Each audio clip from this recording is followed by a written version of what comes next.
to Federal Medical Center. So time is late. They say they won't attend to us.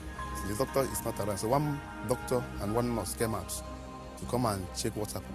We said that this man have an accident. He said, okay, there is no time. This man is already a dead man. We should take him to mortuary. We rushed to this St. Eunice clinic and met Dr. Josie, the one we met up there. Then he thoroughly examined him and said he's off. That it's better we remove him and put him to the mortuary. I was told he was involved in a motor accident at Onitsha. When I examined him, I looked at the chest. There were no respiratory movements. I listened with the stethoscope. There were no breath sounds. I tried to look at the heart, the cardiovascular system. There were no heart sounds, and the patient had no pulse. I looked at the eyes. The pupils were fixed and dilated. I just made an impression right away that the patient was dead and he should be removed to the mortuary.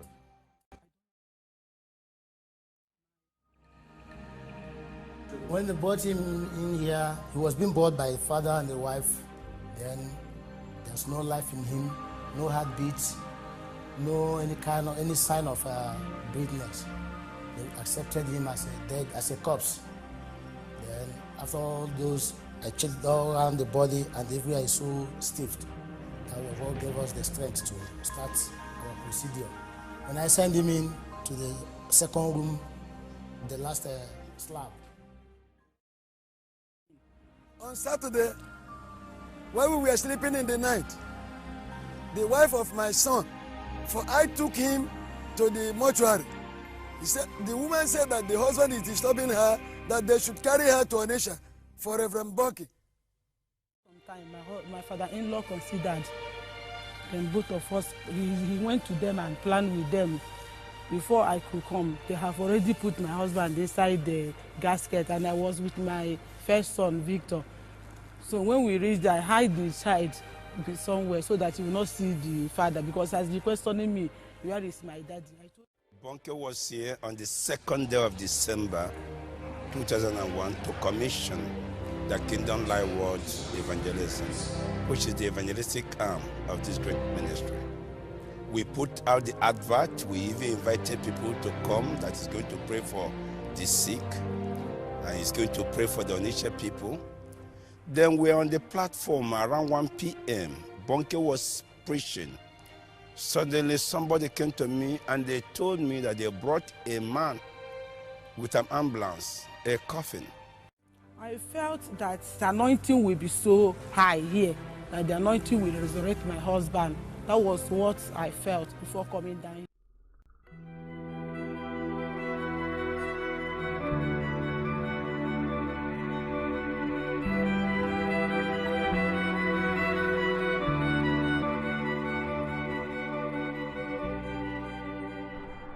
Looking for a place to lay him, and they brought in these 2 tables, and his head was here while his legs were here. This was the first place where they now laid him. Then we continued the meeting.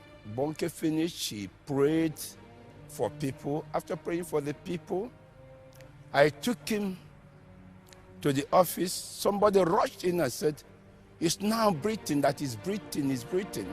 Now he has started breathing bit by bit, that we should pray. So I and my pastor friend, Pastor Luke Ibekwe, we started praying. But when I touched him from the head to the toe, was like a stockfish, and his hands like this. Even there are some people that snapped him a picture. His hands were like this, by the sides. I just lying like that. So we started praying. We continued praying and praying and praying. He was breathing, his breath was reviving and reviving and reviving. As we massaged the hands, suddenly it seemed that life came into the hands, and we put the hands on the heart, on the chest. Now, the neck, I massaged the neck, and life came into it. I was able to turn it, but before it was like a stockfish. I was able to turn it. I picked up the mic and announced to the whole people that that dead man they brought here is now breathing. And the father interrupted my announcement and said, although he's breathing, his body is still like iron. And when they shouted, I saw this man jumped up. When he jumped up, I abandoned the person I was with. And I rushed and I grabbed him just like this. I find out that if we keep him here, people may trample upon us. I said, let us take him upstairs. And we follow through the staircase there. And we go. At the edge of the step, he said, water, water. He demanded for water. I was shouting, bring water, let's give him water.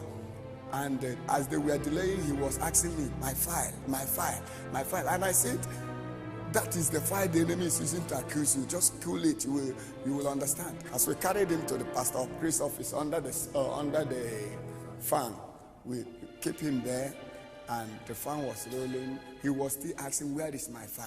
Suddenly we saw people coming in from the outside. It seemed that the news went in and people started coming in. As people were coming in there, they saw the same man sitting down.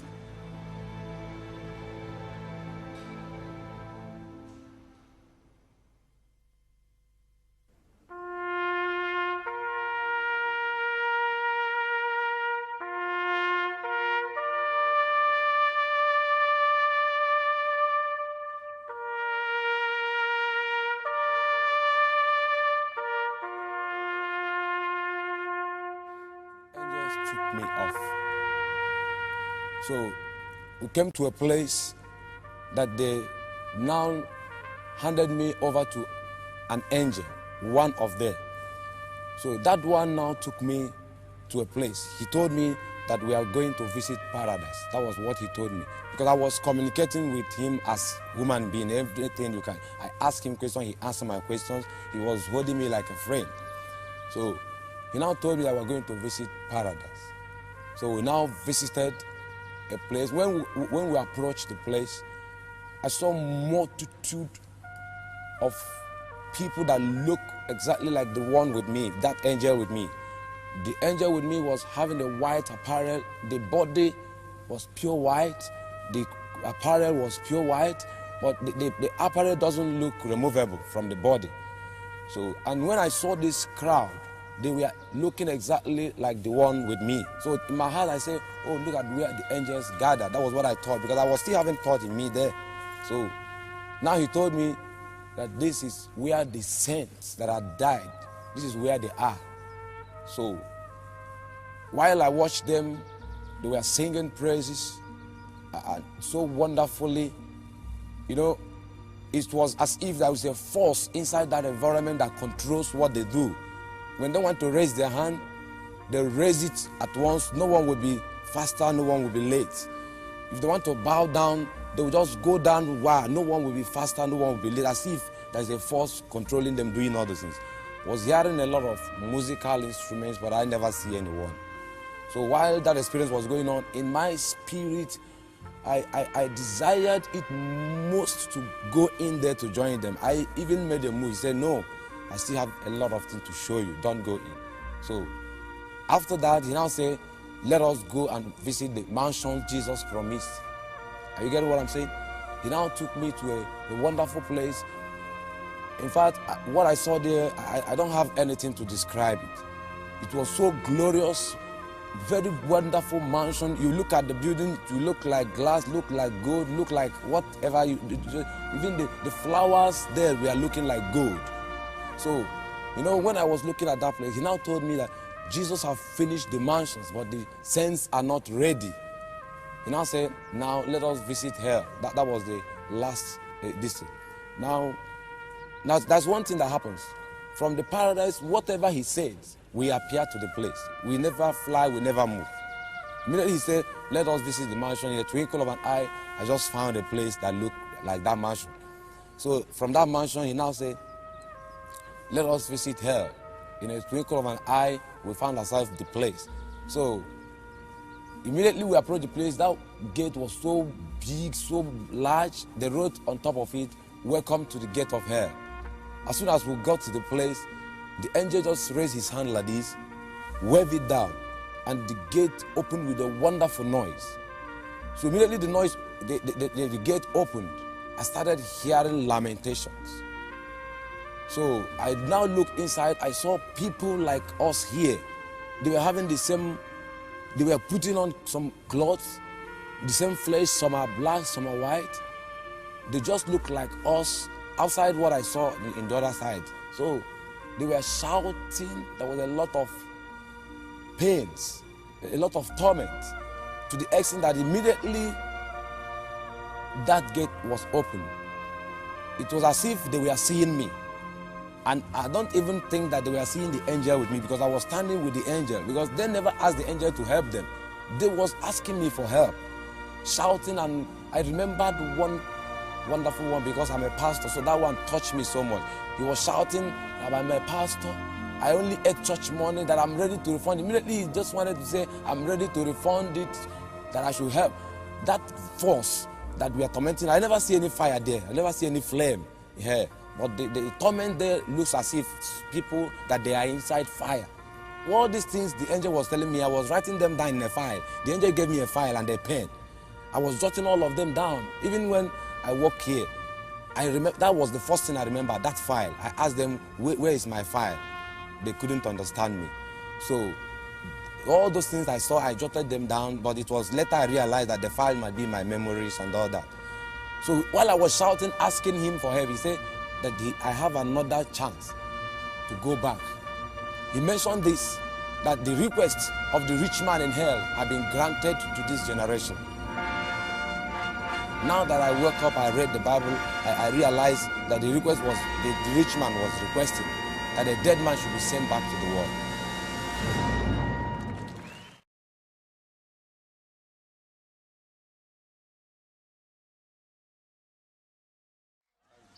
That's the virtual attendance. Thank God. Hey. That is good. Well, it was on the 30th of November. That was a Friday night. Then he was being brought here by the father and the wife, then with a red Volvo ambulance. Then when I handed over, they handed me over the corpse, we lay him down here for first examination. Then when they left, I filled the forms, every necessary arrangements. I gave them the tally as normal procedure, and they left. All right, this is the mortuary, and this is room 2. This is where we laid him. On top of this slab is where we laid him. That very night. So this is the coffin where he was being put from here to Onitsha, where he was being, where is the game.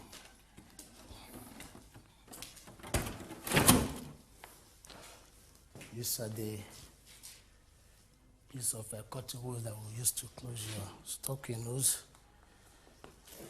stockings for your leg, and the hand gloves that we use to close your. And during the day, that was the day for Sunday. This is where he was being laid down all the way from here to Onitsha. Sunday, first thing Sunday morning, your wife came down and cried to me, told me that there's a man of God in town, evangelist. We had a bunkie.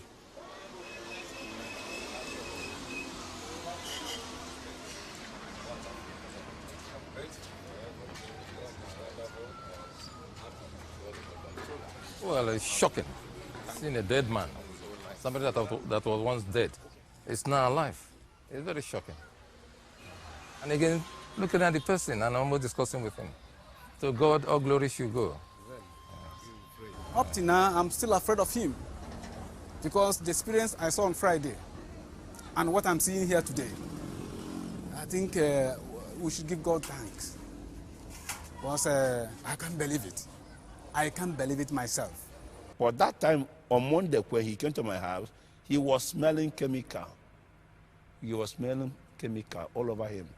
You see, but now, I haven't seen such a thing. I know that dead people can be raised to life, but I've never heard of somebody who had been 3 days in the mortuary. It was a security man that removed the cotton wool in his nose, untied everything in his hand. It was too much. It's mind-boggling. when the angels took me from the ambulance, I knew within me that these are angels, because I'm a Christian. I've been having those stories and all those things. So when I saw them, I knew that they are angels. So I knew within me that this is death. That was where I stopped knowing anything. I didn't remember my wife, my children, my houses, and my cars, everything about me, because somehow God blessed me. But I didn't remember any one of them. And again, on that Sunday, when I woke up, so I was hearing a lot of voices. When I saw some hands holding me, this one was saying coffin, mortuary, 3 days. I couldn't understand. I didn't ask any question until when we got to the house. My wife now detailed me.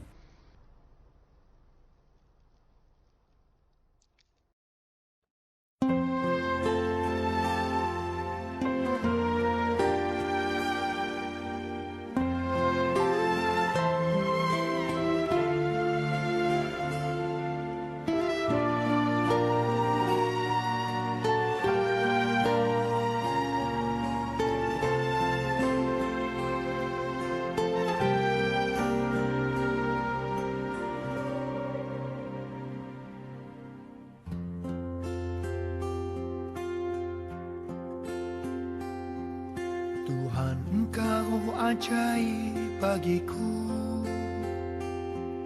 tak ada yang tak mungkin bagimu. Kau yang telah berfirman dan semuanya jadi.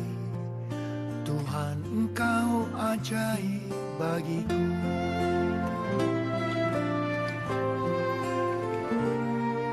Tuhan, Engkau ajaib bagiku, tak ada yang tak mungkin bagimu. Semua yang ku saksikan perbuatan tanganmu. Tuhan, Engkau ajaib bagiku.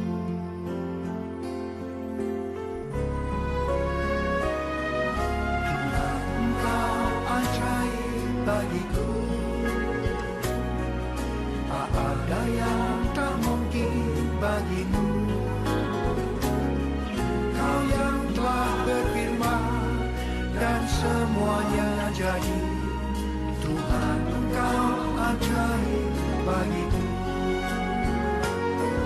Sungguh ku percaya tiada yang mustahil. Mujizat masih ada dalam hidupku. Sembuhkan sakitku, pulihkan jiwaku. Mujizat masih ada bagiku. Sungguh ku percaya tiada yang mustahil.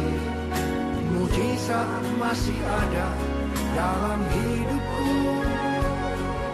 Sembuhkan sakitku, pulihkan jiwaku. Mujizat masih ada bagiku.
wonderful name.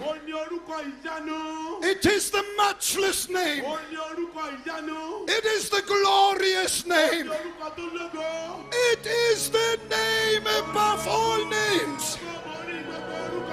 It is the name of